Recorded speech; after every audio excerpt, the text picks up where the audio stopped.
Vamos a abrir nuestras Biblias ahí en el Evangelio de Juan, en el capítulo 1, por favor.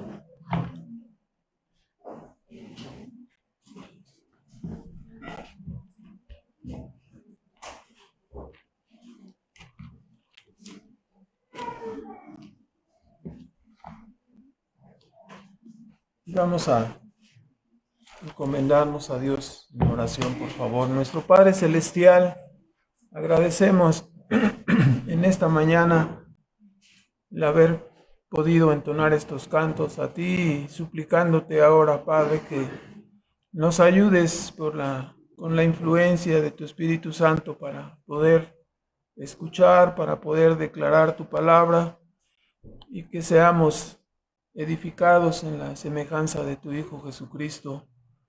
Rogamos, Padre, que bendigas tu palabra, que prosperes tu causa y tu reino como has prometido hacer en medio de tu pueblo, Señor. Te bendecimos y te agradecemos por ello en el nombre de Cristo Jesús. Amén. Bueno, después de la semana anterior que tuvimos el llamado de los primeros discípulos, el apóstol Juan continúa con su narrativa y sabemos que nos va a narrar 8 milagros que él los llama, como hemos escuchado, señales que confirmarían la identidad de Jesús como el Hijo de Dios, el Verbo de vida encarnado. Entonces, de esto se trata su evangelio, una demostración de que el Dios del cielo, el Creador, se había tomado una naturaleza humana y había dado o rendido testimonio en medio de los seres humanos hace cerca de 2000 años. Entonces, ahora vamos a comenzar con el capítulo 2, que consiste básicamente de 3 partes, ¿no? La primera parte, la narración del milagro de convertir el agua en vino. Después nos encontramos con la acción de la purificación del templo y finalmente nos encontramos con una demostración más de la omnisciencia de nuestro Señor Jesucristo. Entonces, comenzamos aquí en la primera parte comentando el milagro de convertir el agua en vino. Esto se hizo en una boda. Dios escogió específicamente una boda para hacer este milagro, y esta señal apenas ocurre este milagro 3 días después de que Natanael había sido llamado. Y nos fijamos en esa parte porque puede usted ver en Juan 21, en el versículo 2,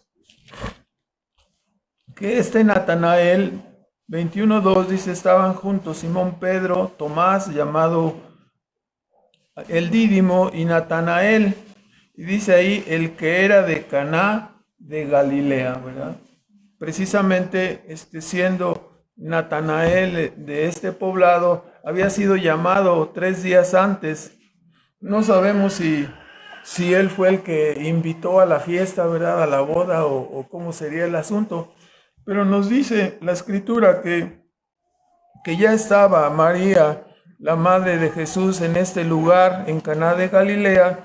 Entonces suponemos que cuando menos eran amigos, ¿no? O sea, no sabemos si parientes directamente, pero nadie invita a la boda a desconocidos, ¿verdad? Entonces, eran probablemente cuando menos amigos, y así nos ha pasado, ¿no?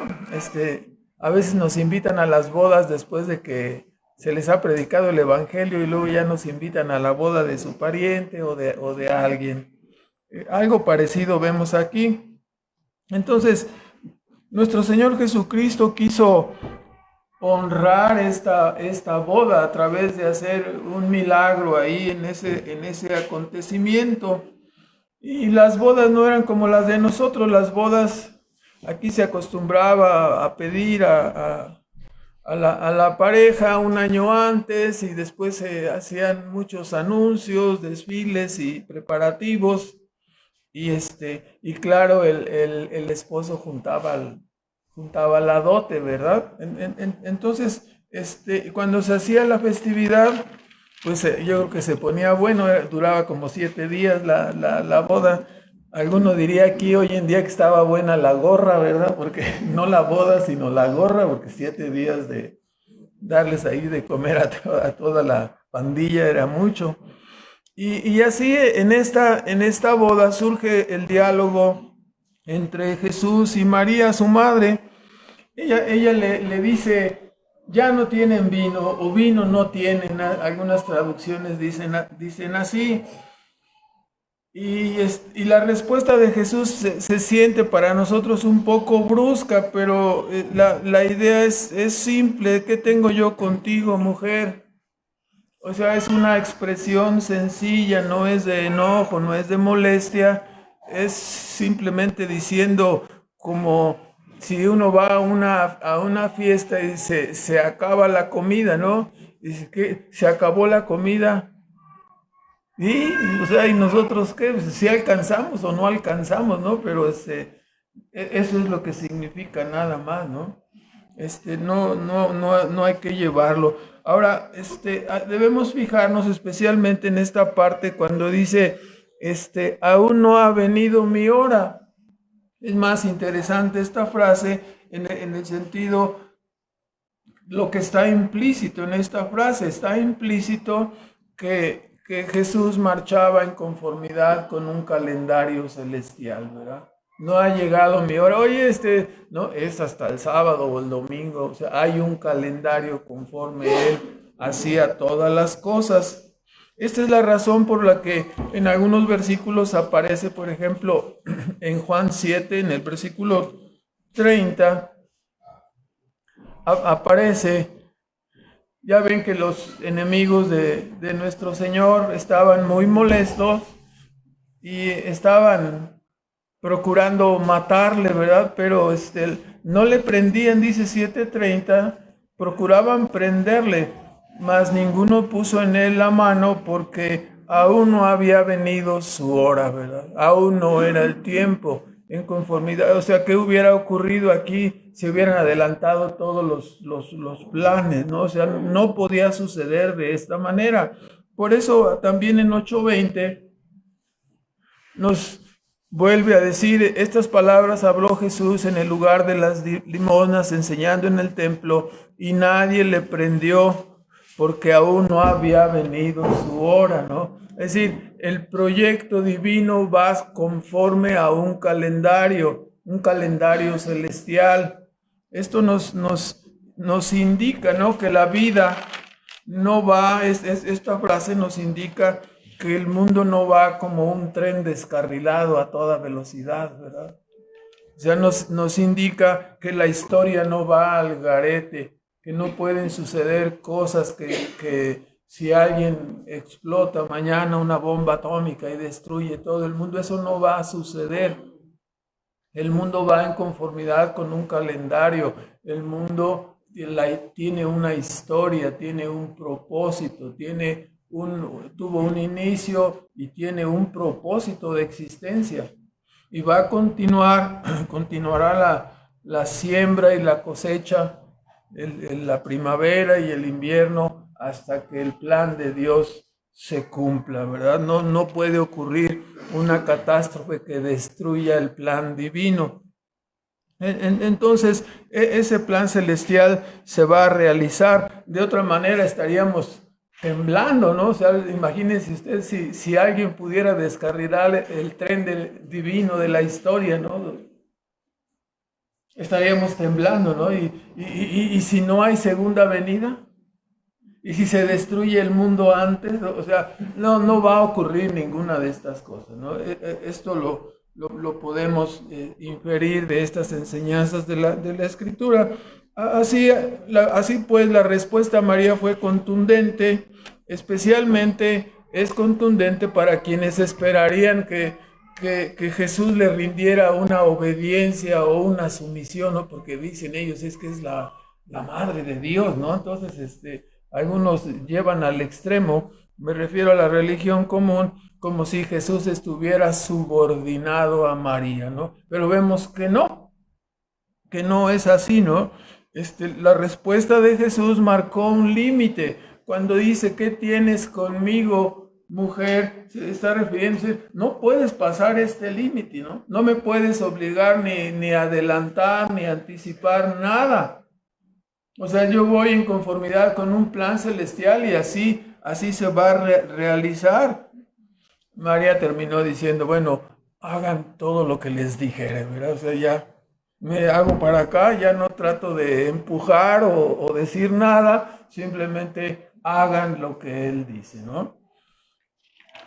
Bueno, se le informa a nuestro Señor que había, ¿no? Dice ahí 6 tinajas.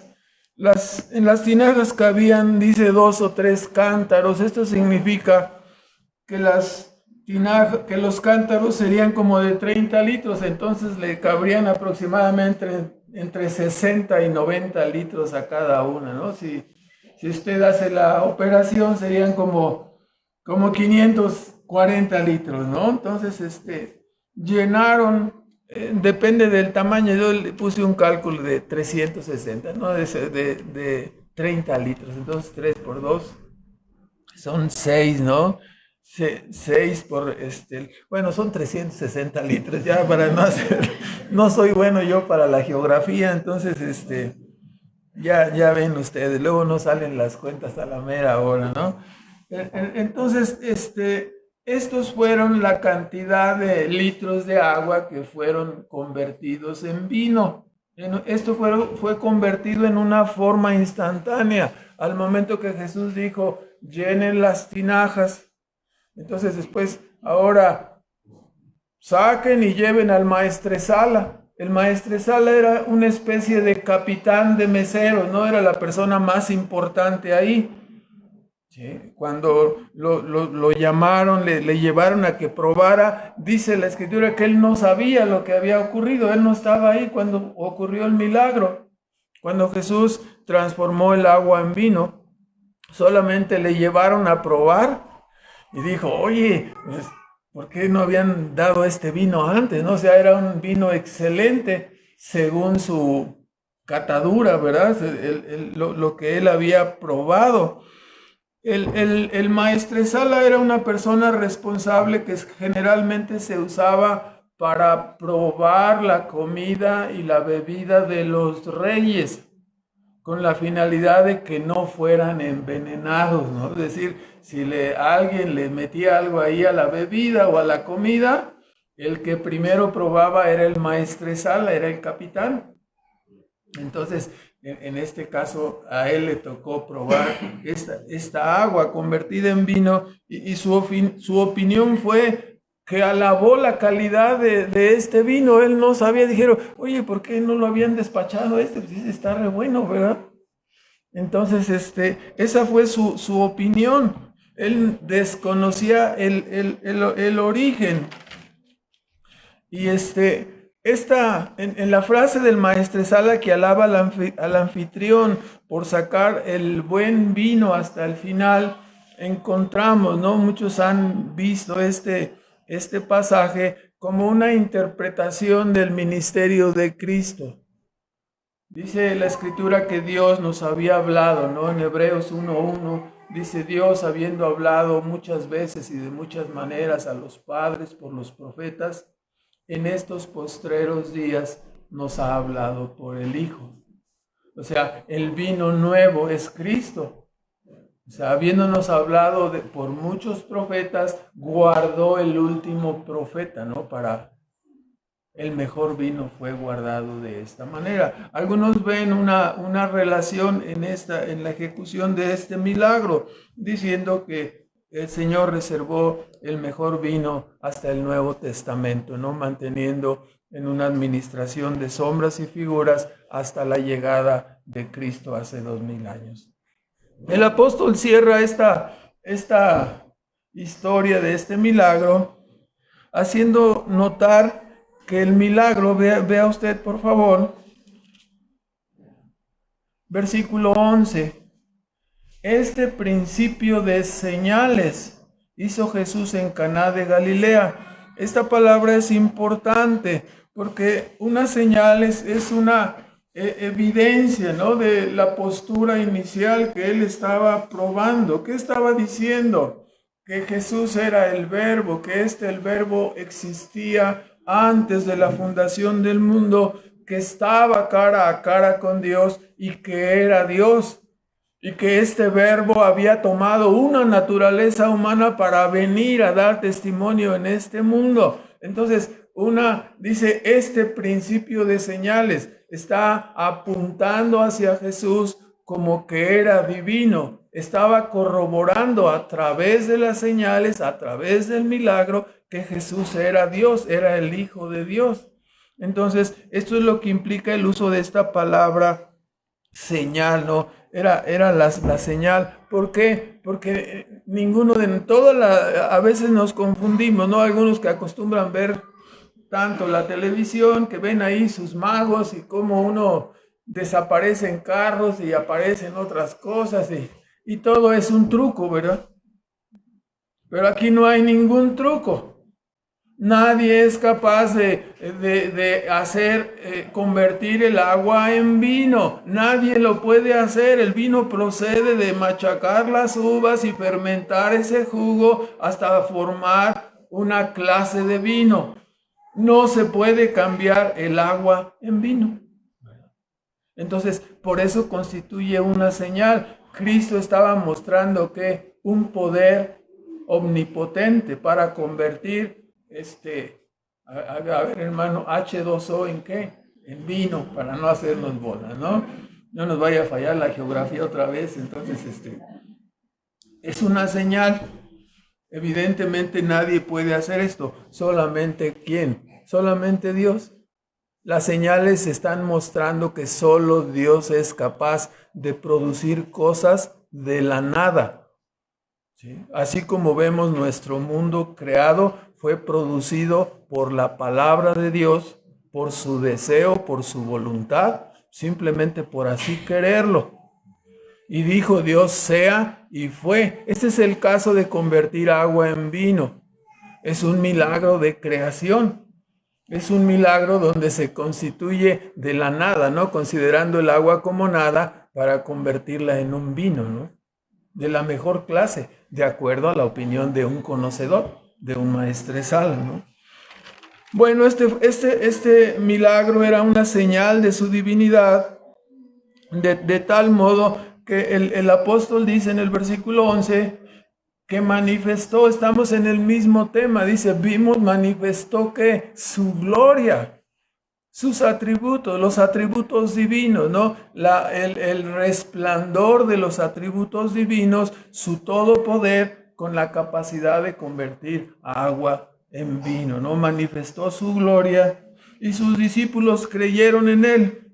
Esta idea es interesante. Los discípulos ya eran creyentes. O sea, no es que se hayan convertido con ver el milagro. Hay que tener entendimiento. Los milagros no producen fe. Muchas personas vieron los milagros de Jesús y eso no les trajo ninguna fe en él. Es Dios el que al dar el nuevo nacimiento concede la capacidad de creer, de confiar en él. No es un milagro. Los milagros no generan fe salvadora. Los milagros, pudiéramos decir, que fortalecen la fe de aquellos que ya la poseen, ¿no? Este es el caso de los discípulos.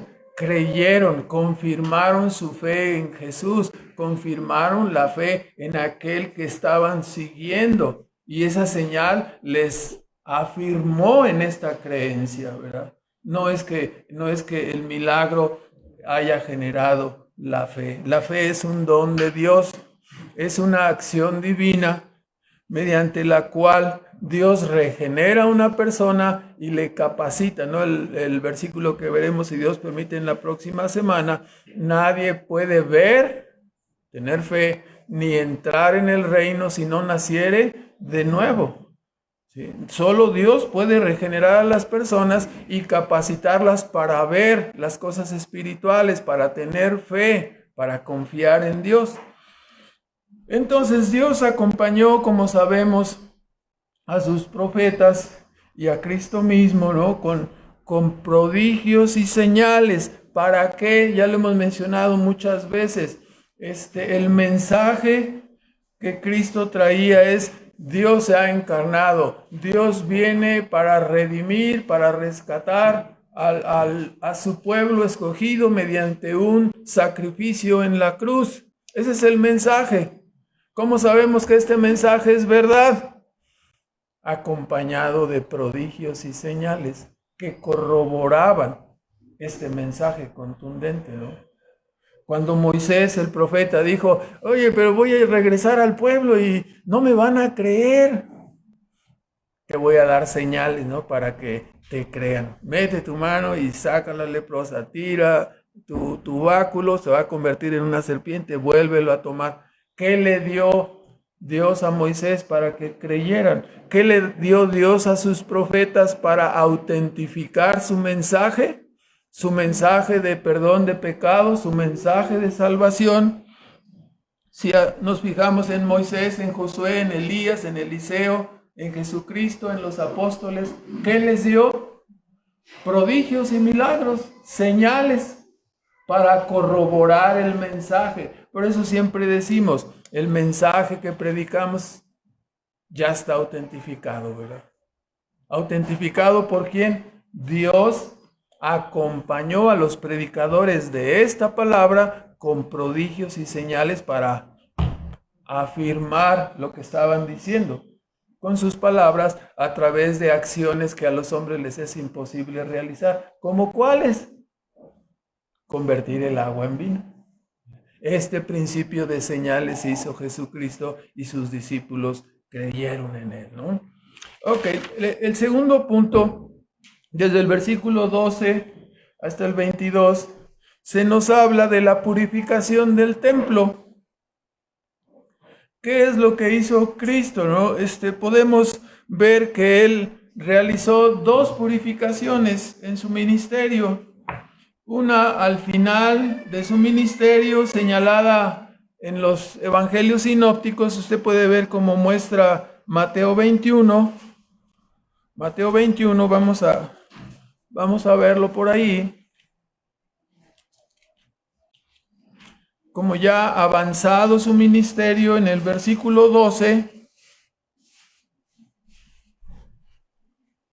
encontramos que ya estaban cerca de Jerusalén, ¿sí? Cuando iba a venir ya la semana de pasión. Esto es al final de su ministerio. Así lo dice en capítulo 21:1. Se acercaron a Jerusalén, al monte de las olivas, y en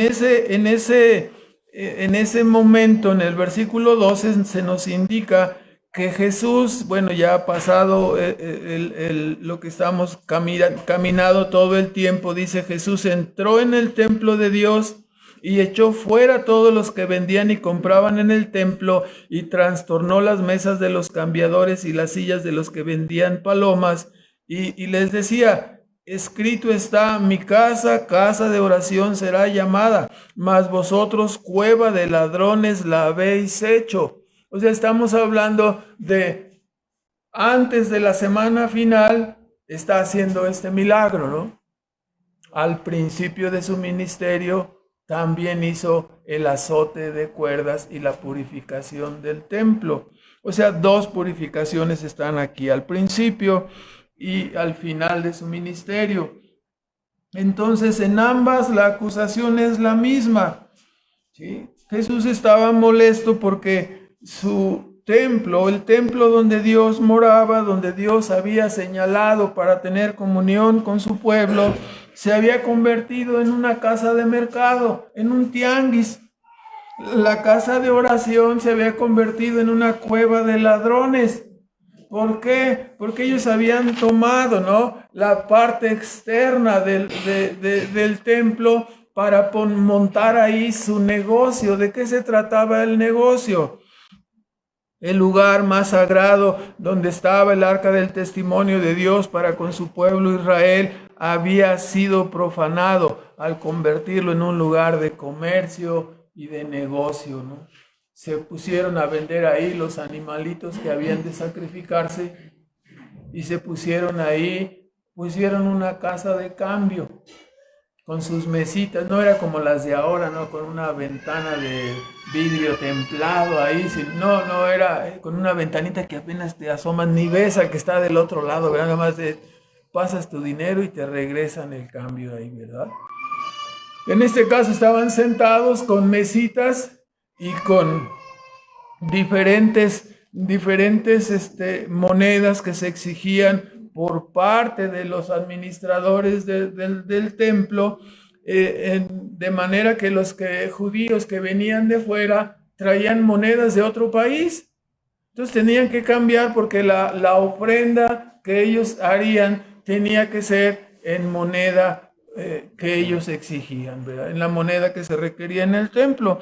Entonces, tendrían que cambiar su moneda extranjera y para comprar sus animalitos para la ofrenda y para el pago de sus compromisos. Algunos venían a pagar anualmente, ¿no? La cantidad exigida por cada hijo, se exigía una cantidad, y así, ¿no? Los que tenían muchos hijos, que sabemos que eran muy prolíficos en este caso, ¿verdad? Grandes familias. Así que estos aprovecharon el poder que tenían en la administración del templo para ayudar a los turistas que venían, ¿no? Y les canjeaban, pero como siempre sabemos, ¿no? Encajaban el diente, ¿no? O sea, el dólar lo vendían en 25 y lo compraban en 15, vamos a decirlo de esa manera, ¿verdad? Entonces, aprovecharon la circunstancia. La reacción de Cristo es que descubre, ¿no? A que sus compatriotas estaban usando la ocasión solamente como un negocio lucrativo, como se usa ahora el tipo de cambio, ¿verdad? Así, la persona atesora y cambia en el momento oportuno, ¿no? Sobre todo si sabe que va a haber una devaluación. No quiero hablar de las devaluaciones de nuestro país, ya ve que ha habido ya casos señalados, ¿no? Así que el apóstol mira la reacción de Cristo, ¿no? Al llegar y dice, han convertido la casa de mi padre en cueva de ladrones. Y él cita el Salmo 69, desde el versículo 7 al 9, diciendo, el celo de tu casa me consume, ¿no? Porque el lugar de adoración había sido convertido en un lugar de negocio, un negocio lucrativo. Y Jesús reaccionó con un celo santo al ver profanado de esta manera el lugar de adoración, ¿no? Es como si aquí alguien viene y quiere vender sus chuchulucos o lo que venda, ¿verdad? Y aprovechando que estamos aquí en la reunión, le dice, mira, te traje esto para que lo vean. No, ahorita vemos cuando, y yo veo que por ahí se están pasando algunas cosas. O sea, ¿vamos a venir a vender cosas aquí? ¿No? ¿Vamos a aprovechar la hermandad para hacer negocio?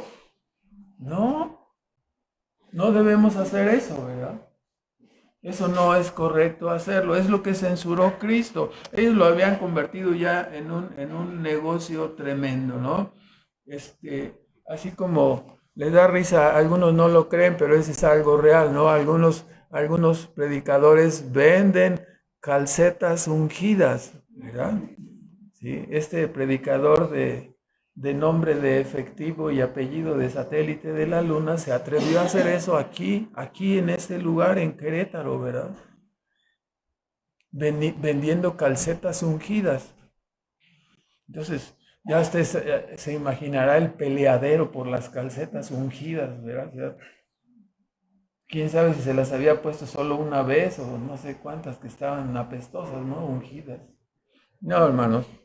Entonces, la reacción de Cristo al ver el lugar de adoración convertido en un lugar lucrativo, pues fue una molestia, ¿verdad? El celo de tu casa me consume. Sin embargo, los opositores, vuelvan a Juan 2, en el versículo 18, los opositores se molestaron, ¿no? O sea, porque volteó las mesas, él dejó escapar ahí los animalitos y pues fue de mucha molestia. Ellos dijeron, bueno, ¿por qué haces esto? ¿No? ¿Qué señal nos muestras? O sea, ¿cuál es tu autoridad o la autoridad con la cual estás haciendo estas cosas? Y en la respuesta, Jesús anuncia simplemente la señal que haría mucho tiempo después, ¿no? Estas palabras se convierten en una profecía porque son dichas al principio de su ministerio, ¿verdad? Dice, ¿qué señal nos muestras? Versículo 19, respondió Jesús y dijo, destruid este templo y en 3 días lo levantaré. Y él hablaba, ¿no? En una forma enigmática del templo de su propio cuerpo. ¿Por qué se constituía su cuerpo como un templo? Se constituía como un templo porque el cuerpo de Jesús, ahí reposaba que la divinidad, ¿no? La divinidad, Cristo. El Verbo se tomó una naturaleza humana y estuvo entre nosotros. Su cuerpo se constituiría, por lo tanto, como un templo, porque ahí reposaba la divinidad en su naturaleza humana, ¿no? Entonces, de esta manera, pues, sus discípulos recordaron este anuncio hasta que resucitó. Dice el versículo 22, cuando resucitó de los muertos, sus discípulos se acordaron que había dicho esto. Nos damos cuenta que a lo largo de su ministerio su mente permaneció, sus ojos permanecieron faltos de una visión espiritual, y cuando murió cayeron en sus mentes una cosa. Entonces por eso dijo esto, por eso dijo lo otro, por eso, y se acordaron de esto y se acordaron de una y otra enseñanza. Se acomodó todo el rompecabezas, ¿no? ¿Qué tuvimos en medio de nosotros? El Verbo. El Verbo se encarnó. Y en ciertas cosas caminó con nosotros en el camino de Emaús y no lo reconocimos, y decía cosas y ardía nuestro corazón, pero no lo reconocían. Y muchas cosas que sucedían permanecían como veladas, y su mente se aclaró cuando Cristo resucitó, ¿verdad? Entonces se acordaron de muchas cosas, entre ellas se refería a su cuerpo, por eso dijo, ¿sí? En el 22, ¿no? Dice, destruid este templo y en 3 días lo levantaré. Y los discípulos se quedaron, ¿no? ¿Por qué? Porque escuchamos, ¿no? 46 años hacía que estaban reconstruyendo ese templo. ¿En 3 días? Bueno, pues él lo dijo, ¿no? Pero después entendieron que se trataba de su muerte y su resurrección. Sabía desde el principio a qué había venido, ¿no? Desde un principio. Entonces, todas estas cosas sirvieron como una corroboración para ellos. Confirmaron la palabra de Cristo, confirmaron la verdad de Dios. Sus enemigos pensaron el que se refería al templo físico, y dijeron, ¿cómo crees? Ni con toda la tecnología, ¿verdad? Es imposible. Y sus discípulos pensarían lo mismo. No puedes, en 3 días vas a reconstruir el templo. Sabemos, ¿no?, que era el templo de su cuerpo, ¿no? Ahora lo entendemos. Para nosotros al leerlo dicen, pues qué fácil, qué tontos, ¿no? ¿Cómo no lo entendían? Si hubiéramos estado ahí también, nosotros no hubiéramos entendido, ¿verdad? No lo hubiéramos entendido. Que Él fuera el cordero sacrificado, el templo que sería destruido, la serpiente que debía ser levantada. Todas estas señales, todas estas cosas apuntaban hacia el ministerio y la obra salvadora que Cristo había de hacer, pero no estaba clara, ¿no? Apuntaba al fin del régimen de sombras y figuras, y anunciaba la llegada, ¿no?, de el verdadero Cordero, de la verdadera obra redentora, ya no más tipificada en corderos, sino ahora por el Hijo de Dios encarnado, para realizar esa salvación completa e infinita. Y se introduciría una adoración nueva, ¿no? Ya quedó atrás el tabernáculo, quedaría atrás el templo, que sería destruido en el año 70, y empezaría una adoración nueva, como la que ahora nosotros practicamos, una adoración en espíritu y en verdad, que es lo que está establecido, ¿no? Y nosotros como miembros de una iglesia, dice ahí Efesios 2:21, por favor, Efesios 2:21, este es un concepto, ¿no? Ya no hay, o sea, cuando hablamos, ¿no? Del lugar donde nos reunimos, hablamos del lugar del santuario, el lugar donde nos santificamos, el lugar de reunión, es el templo, los miembros somos el templo donde Cristo viene a morar en espíritu, dice Efesios 2:21, en el cual, no hablando de judíos y gentiles, en el cual compaginado, no este cuerpo, compaginado todo el edificio, como si los creyentes fuéramos un edificio, un templo, va creciendo, dice, para ser un templo santo en el Señor, en el cual vosotros, dice Pablo a los creyentes en Éfeso, también sois juntamente edificados como un templo, ¿verdad? ¿Para qué? Para morada de Dios en espíritu. Este es el asunto de la reunión de una iglesia. Nos constituimos como un templo donde Dios en espíritu viene a morar con nosotros. Por eso le invocamos en oración, por eso entendemos que Él escucha nuestra oración y Él viene y nosotros le cantamos y le adoramos y luego le damos las gracias por su palabra. ¿Sí? Y terminamos nuestra comunión con Dios cantándole y agradeciéndole en oración que nos ha hablado, que ha estado con nosotros, que hemos estado en comunión con Él. Esa es la importancia de la realización de nuestro culto de adoración, ¿no? La comunión con Dios. Entonces, nuestro Señor Jesucristo, viendo en lo que se había convertido en un tianguis, el asunto del templo, el acto de purificación indicaba el desacuerdo de Jesús, la inconformidad del Señor con el manejo meramente ritualista del sistema sacrificial, su inconformidad porque había carencia del pesar, había carencia de dolor para ofrecer un sacrificio, ¿no? ¿Por qué se ofrecían los sacrificios? Si alguno pecare, si alguno cometiere hierro, entonces tomará un animalito y lo traerá y pondrá su mano sobre él.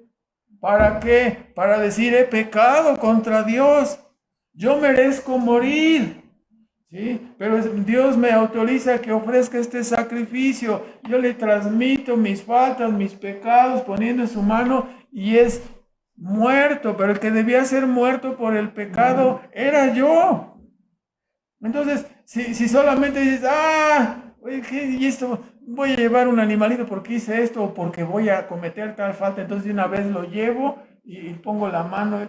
Eso es automático, no hay ningún pesar. Nosotros no podemos acercarnos a Dios en una forma automática, ni en la adoración del Antiguo Testamento, mucho menos en la adoración del Nuevo Testamento. Entendemos, ¿no?, que el Señor estaba en desacuerdo con la forma ritualista del sistema sacrificial porque ya era automático, ¿no? Carecía de pesar, carecía de dolor por causa del pecado. Nosotros sabemos que Dios no necesita ningún sacrificio. Dios no nos necesita. No podemos llegar y decirle a Dios, aquí te va esto, ¿no? Porque te hace falta aquí. No, a Dios no le hace falta nada. Los que necesitamos de Dios, siempre lo diremos, somos nosotros. Él no necesita nada, ni a ninguno de nosotros, no le hace falta. Oye, qué despreciativo eres. Pues no es que seamos despreciativos, es que Dios es infinitamente todopoderoso y no necesita nada de nosotros. Nosotros le necesitamos a Él como sus criaturas, pero Él a nosotros no nos necesita. Entonces cualquiera que viene con la actitud de, bueno, voy a ofrecerle a Dios o a darle algo, ¿no? ¿Qué le vas a dar? ¿Qué crees que necesita Dios de ti? O sea, no le podemos ofrecer nada, ¿verdad? Y por supuesto el sistema sacrificial que vemos en el tiempo de Cristo y todo el tiempo de Israel llegó a convertirse en algo automático, en algo que solamente se hacía nada más por cumplir, pero no había ni el dolor ni el pesar. Si nosotros hacemos la adoración del Nuevo Testamento de esa manera, nos estaremos equivocando igualmente, ¿no? Si nos acercamos a Dios sin preparación, si nos acercamos a la adoración, a la presencia de Dios, sin hacer acto de contrición, sin humillarnos, si no nos acercamos con nuestra soberbia, nuestro orgullo, nuestros pecados, o sea, vamos a convertir esto en algo ritualista, algo en lo que Dios se va a fastidiar, ¿no? Harto estoy de sus sacrificios, no todos nos acordamos de Isaías 1, ¿no? No soporto sus lunas nuevas, no soporto sus ofrendas, me tienen fastidiado, ¿no? ¿Sí? Arrepentíos, dejad de hacer lo malo, dejen de robar, dejen de ser maldicientes, dejen de tener una actitud codiciosa, dejen su pecado y entonces vengan y entremos a cuentas, ¿no? Si tus pecados fueron como la grana, los perdonaré. ¿Sí? Pero si nos acercamos en una forma ritualista, nos equivocamos, ¿no? Ahora, por eso fue necesario la purificación del templo, ¿no? Eso fue lo que Cristo estaba manifestando. En tercer lugar, los últimos versículos, donde nos habla ahora de la omnisciencia de Cristo, es apuntada una vez más. Dice que en el 23, estando en Jerusalén en la Pascua, el día de la fiesta, hay que notar aquí, ¿no?, cómo Juan señala esta Pascua y nos ubica para darnos cuenta de la extensión del ministerio de Cristo, porque ocurrieron varias Pascuas, ¿no? Otra es señalada en el capítulo 6 y otra al final del ministerio, ¿no? Transcurrieron cuando menos 3 años. La forma narrativa de Juan nos ayuda a distinguir este tiempo del ministerio de Cristo. Entonces dice, estando en Jerusalén en la Pascua, en el día de la fiesta, muchos creyeron en su nombre, viendo las señales. No dice que otras señales hizo, pero están apuntadas aquí. Dice, pero él mismo no se confiaba a sí mismo de ellos, porque él conocía a todos. Y no tenía necesidad que alguien le diese testimonio del hombre, porque él sabía lo que había en el hombre. O sea, una vez más se pone de manifiesto la omnisciencia, no solamente cuando vino Natanael y le dijo, aquí un verdadero israelita. ¿De dónde me conoces? ¿Cómo sabes? Cuando estabas debajo de la higuera te vi. Ay, este cuate me dijo todo lo que he hecho, dijo la samaritana, ¿verdad? Jesús conocía todo. Entonces, aquí vemos una vez más la omnisciencia de Cristo apuntada en estos versículos. Si habíamos visto lo de Natanael, ahora otra vez, ¿verdad? Cuando se repiten las cosas, el apóstol señala esta perfección divina y no debe de extrañarnos, ¿no? Cuando José, el soñador, habló a Faraón para interpretarle un sueño, ¿no? Y le dijo, es que soñé unas vacas muy gorditas así, luego enflaquecían y después soñé unas espigas así rellenas con mucho trigo y luego otras muy flacas. Dice, es que el sueño ha ocurrido a Faraón 2 veces, dice, para mostrar la firmeza de parte de Dios tocante a este asunto, ¿no? De lo que Dios iba a hacer. Eran 7 años, ¿no?, de escasez. Ahora, tomando esa ilustración, cuando Dios nos insiste a una congregación a través de la enseñanza, y nos dices que la semana pasada nos hablaste de la omnisciencia y otra vez en ese pasaje nos vuelves a molestar con la omnisciencia de Dios. Bueno, va de firme de parte de Dios, ¿verdad? va de seguro de parte de Dios. ¿Qué nos está diciendo? ¿Sí? Nos está diciendo el mismo punto. Para nosotros la palabra nos vuelve a confrontar. Es firme de parte de Dios. Él no puede dejar de decirnos constantemente que Él sabe todo de nosotros. Él sabe todo de ti, todo de mí. Él no necesita que alguien le traiga el chisme sobre quiénes somos o qué hacemos cuando nos vamos aquí. Aquí nomás nos vemos todos muy prendiditos, muy peinados, toda la cosa. Algunos hasta huelen así como que se echaron tantito perfume. Algunos se echaron todo el litro, ¿verdad? Pero está bien, venimos bien bañaditos aquí. Espero que todos vengamos más o menos, ¿verdad? Algunos como que no quieren reconocerlo. Pero bueno, Dios no necesita que nadie le traiga chismes para saber quiénes somos nosotros.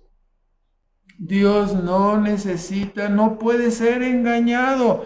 Cuando nosotros solo decimos con nuestros labios ciertas cosas y cantamos, pero en el fondo pensamos otras, Dios lo sabe, nos lo está volviendo a recordar. Venimos aquí el domingo a adorar, a exaltarle, pero entre semana, ¿qué andamos haciendo? ¿Quién sabe, no? Y Dios dice, otra vez te recuerdo mi omnisciencia, para que no te autoengañes. Vuélvelo a leer. Él conocía a todos, no tenía necesidad que alguien le dijera, pues sabía todo de cada uno de los hombres, lo que piensas, lo que intentas, lo que tratas quizás de ocultar. Solo Él es capaz de conocernos más de lo que nosotros mismos nos conocemos. Hombres y mujeres pueden engañar a sus prójimos haciéndoles creer o pensar que son de tal o de cual manera, ¿no? Y se muestran muy simpáticos o muy agradables, muy buenas gentes.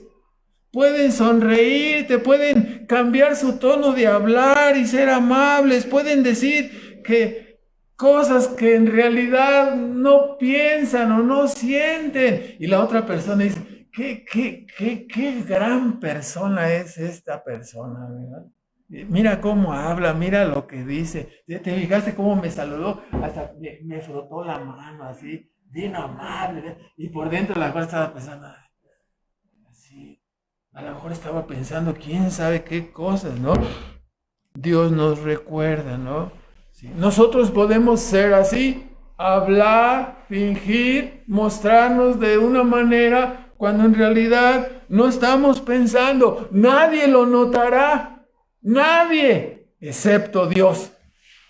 Y nos lo está recordando, ¿verdad? Nosotros nos podemos presentar de la mejor manera, y engañar a todos, pero al único que no engañaremos es a Dios.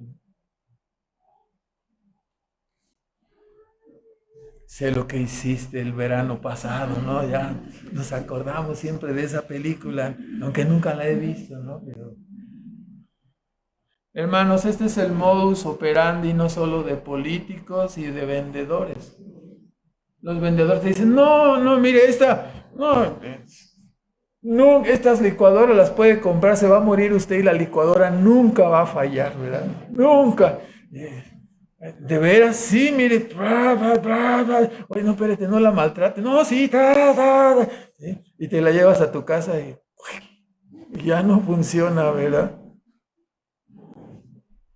Te la garantía. El modus operandi de políticos que van a hacer, que van a tornar, que nadie ha robado nada, que todos los fondos están asegurados, que verdaderamente van a usarlo para lo que dijeron que lo usaron. Y son tantos fondos, tantos millones, tantas cosas, tantas delegaciones y tantos renglones que nosotros no tenemos ni idea de todo lo que se maneja ahí, se oculta hasta que dicen fraude en Segalmex, fraude en quién sabe qué, fraude acá, y uno dice, oye,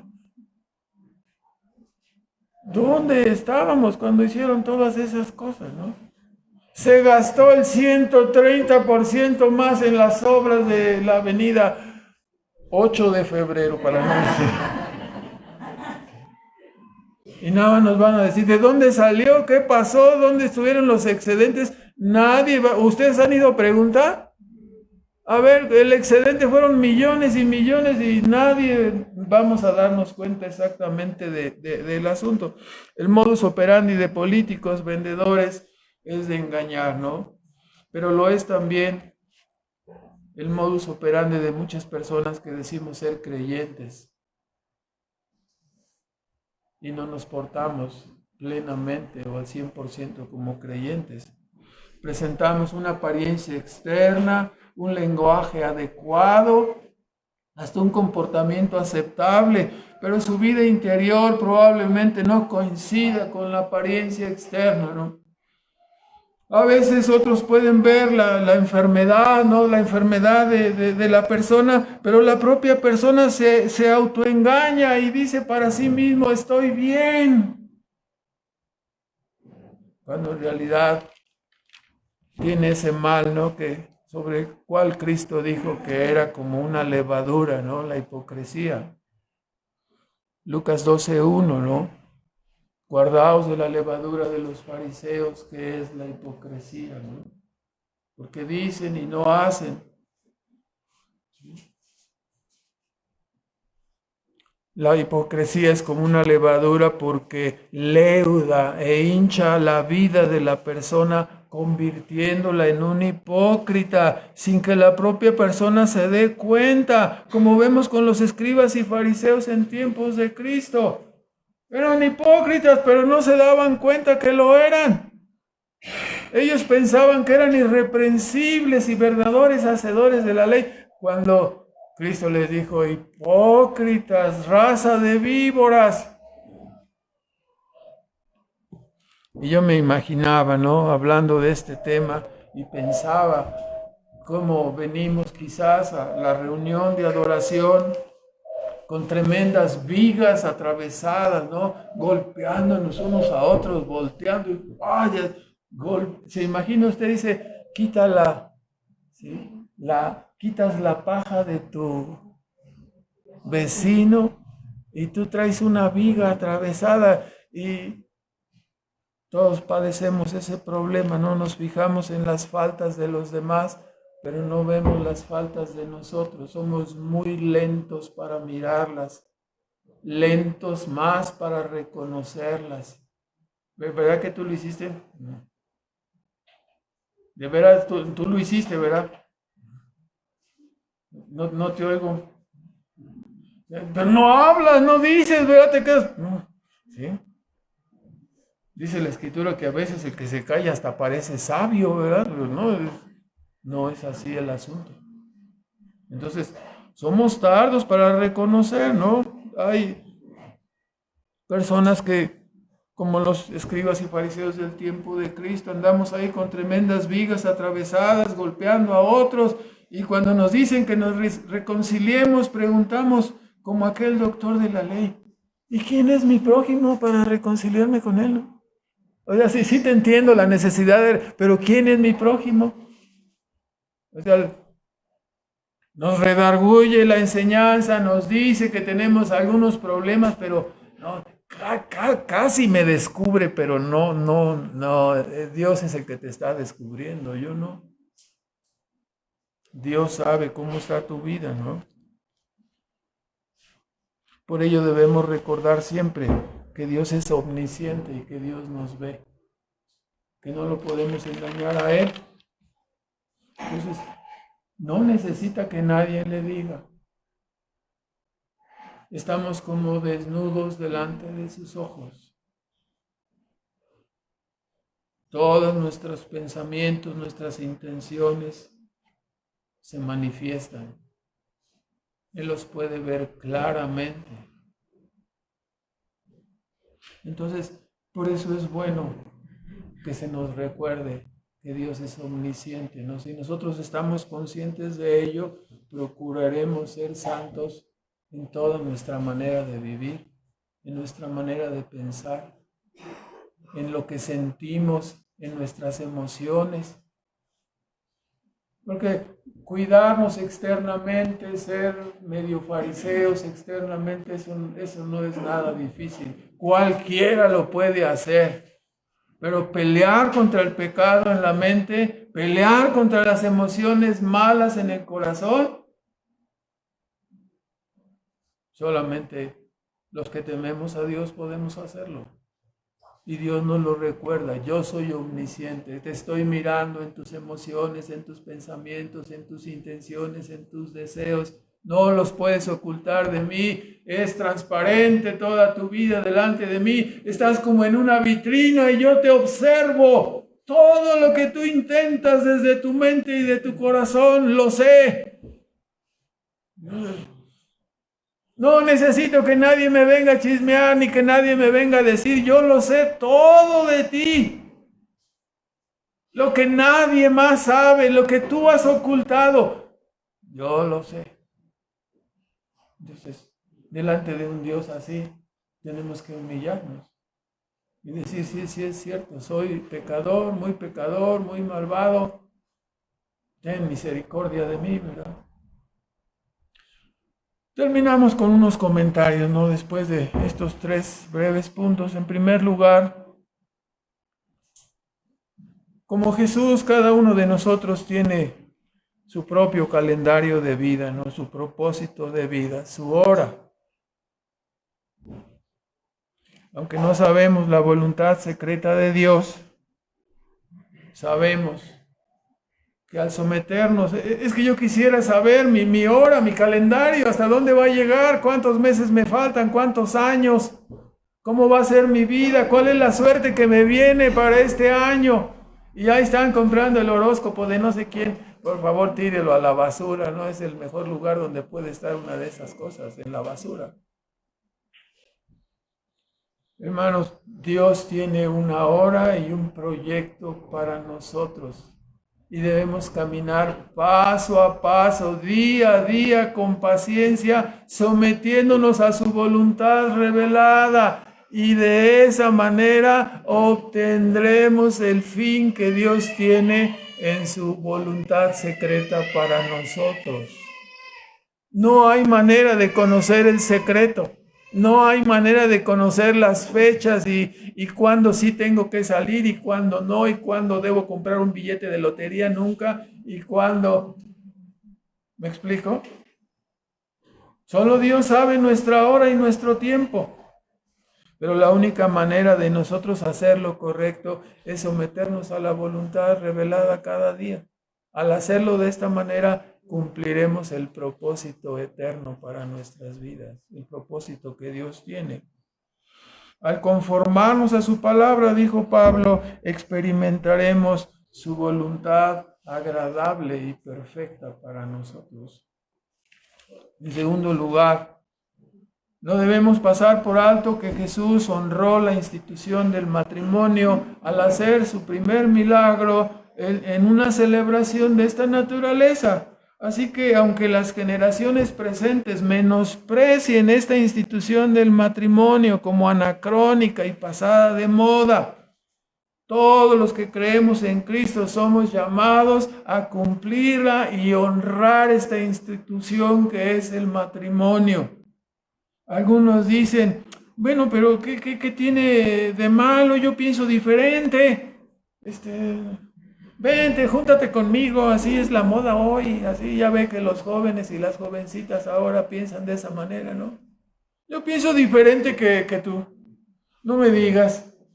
Lo que no has entendido es que estás menospreciando a Dios y su verdad. Cuando no quieres honrar el matrimonio, cuando no quieres respetar las normas de Dios, estás menospreciándole a Él y su verdad. Esto te acarreará el rechazo y el menosprecio de parte de Dios, la reprobación de parte de Dios hacia tu forma de pensar y hacia tu forma de vivir. Queremos evitarte esta ruina, pero si tú insistes en salirte de los conceptos de Dios, entonces sufrirás las consecuencias. Las sufrirás. El desprecio eterno, la reprobación eterna. En tercer lugar, como sabemos, las señales eran evidencias de la presencia del poder divino acompañando a los profetas. acompañando a Cristo. La salvación anunciada en la Biblia fue autentificada por Dios con prodigios y señales, milagros que acompañaban a los predicadores de esta verdad. Habiendo concluido el proceso del apostolado y culminando, ahora solo tenemos esta Biblia, ¿no? Autentificada por Dios con prodigios y milagros. No tenemos otra cosa. Ya Dios no va a repetir la certificación que Él ya hizo. Si tú no la quieres creer, es un problema en tu propia mente, ¿no? Ya Dios no va a repetir la autentificación de su palabra. Ya lo hizo. Y como está autentificada, es una palabra notariada para nosotros, ¿no? No podemos desdecirla. Es la verdad segura una vez entregada a los santos. Por lo tanto, no tenemos pretextos.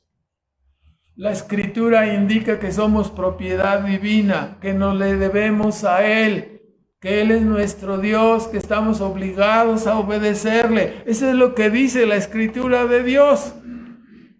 Somos inexcusables si no creemos este testimonio. Y aunque los milagros no generan la fe salvadora, como vimos, ¿no? Los milagros narrados aquí sirven para acordarnos de que esta verdad fue corroborada con señales, prodigios y milagros, ¿no? Que nadie puede negar. En cuarto lugar, aunque este milagro, ¿no?, de convertir el agua en vino ha sido malinterpretado por muchos, porque dicen, como Jesús hizo el vino, entonces pues yo puedo emborracharme. No sé qué interpretación tan extraña, ¿verdad? Ellos se imaginan que cuando dice, y Jesús convirtió el agua en vino, ellos se imaginan, convirtió el agua en Bacardí, en Don Pedro, en tequila o mezcal, pero fue vino tinto, hermano, lo convirtió en vino tinto. No fue ninguna de esas bebidas embriagantes comercializadas ahora, ¿no?, que sirven para embrutecer a las personas. En el Salmo 104:15 dice que el vino alegra el corazón del hombre. El pecado no está en el vino. El pecado, ¿no? Efesios 5:18 dice, no os embriaguéis con vino, en lo cual hay disolución, sino sed llenos del Espíritu Santo. Entonces, el vino no es malo, es el abuso, la falta de dominio propio, la que convierte a la persona en un borracho y por lo tanto en un pecador, en alguien que va a menospreciar a Dios y menospreciar a su prójimo.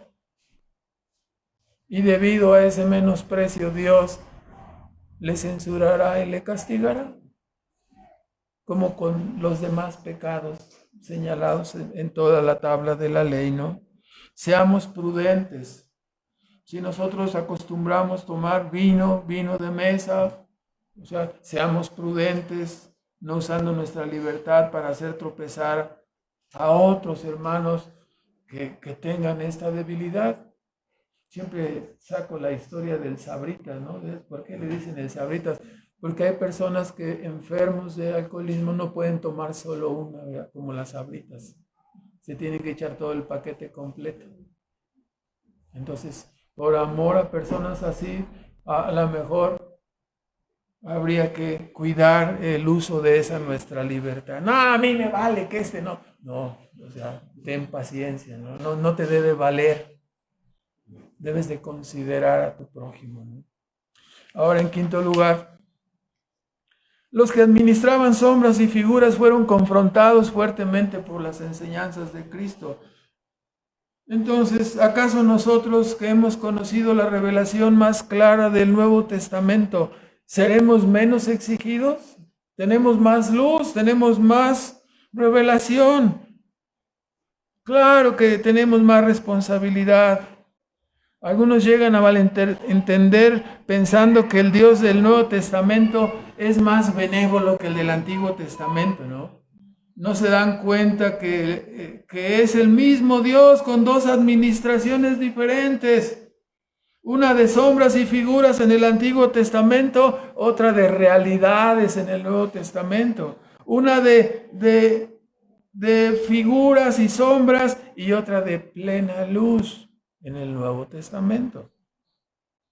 La regla es que a mayor luz, mayor responsabilidad, ¿no? No es que el Dios del Nuevo Testamento sea más bueno, es el mismo Dios. No ha cambiado ni cambiará. En sexto lugar, el profeta Malaquías 3:2 preguntaba, ¿no? ¿Quién podrá estar en pie cuando este poderoso Dios se presente? ¿Quién podrá estar en pie? Él es fuego purificador, omnisciente, es como jabón de lavadores. A través de la verdad, Dios saca a la luz la mugre de nuestras vidas. Hay personas que están rehuyéndole, no quieren saber de Dios, no quieren saber de su palabra. Hoy la palabra llega buscándote en son de reconciliación.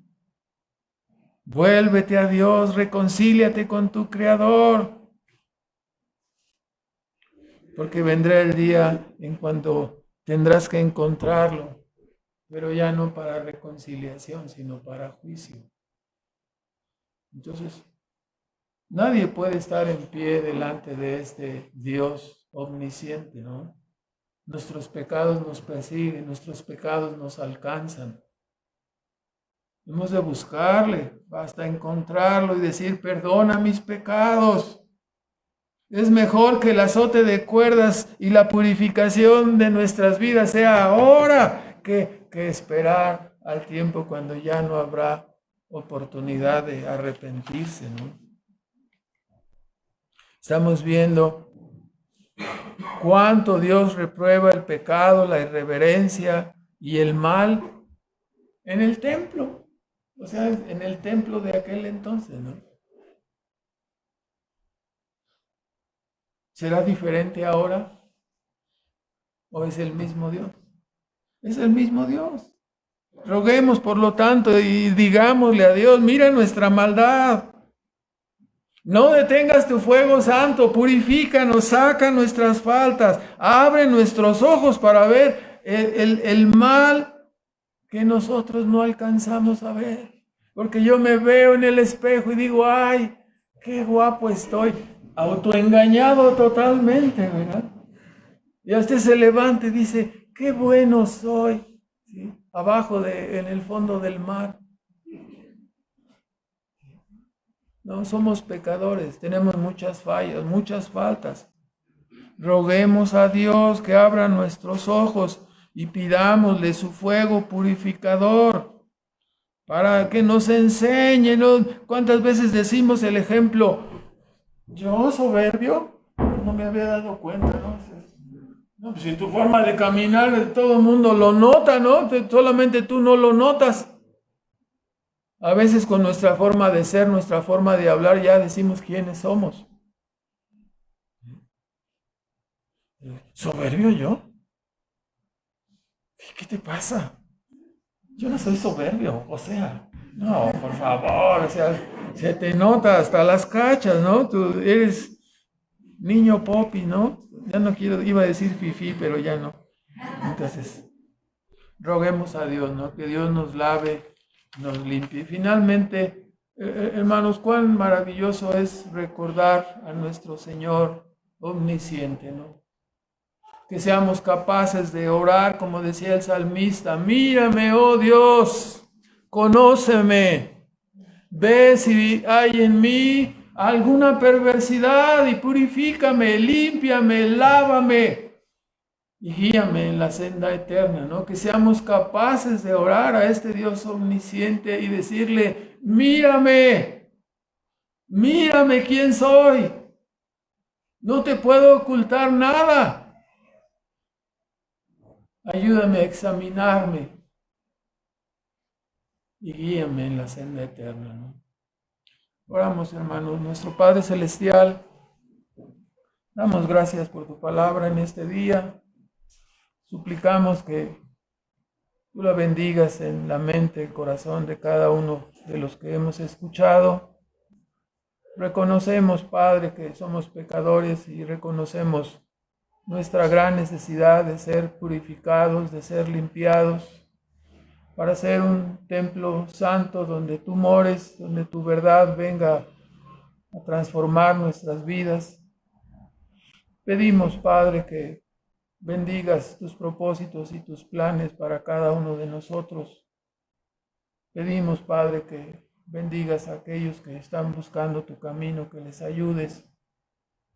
Y rogamos, Señor, que tu palabra siga latiendo en nuestra mente y corazón, que podamos experimentar, Señor, cuán bueno y cuán agradable es caminar en tus caminos y andar en tus veredas, Señor. Bendice, Padre, nuestros niños, nuestros jóvenes, todos los congregantes, Padre. Pedimos de tu gracia y de tu favor para cada uno de nosotros. Agradecemos en el nombre de Cristo la bendición y la oportunidad de reunirnos como un cuerpo para adorarte y para tener comunión contigo. Te damos las gracias una vez más en Cristo Jesús. Amén.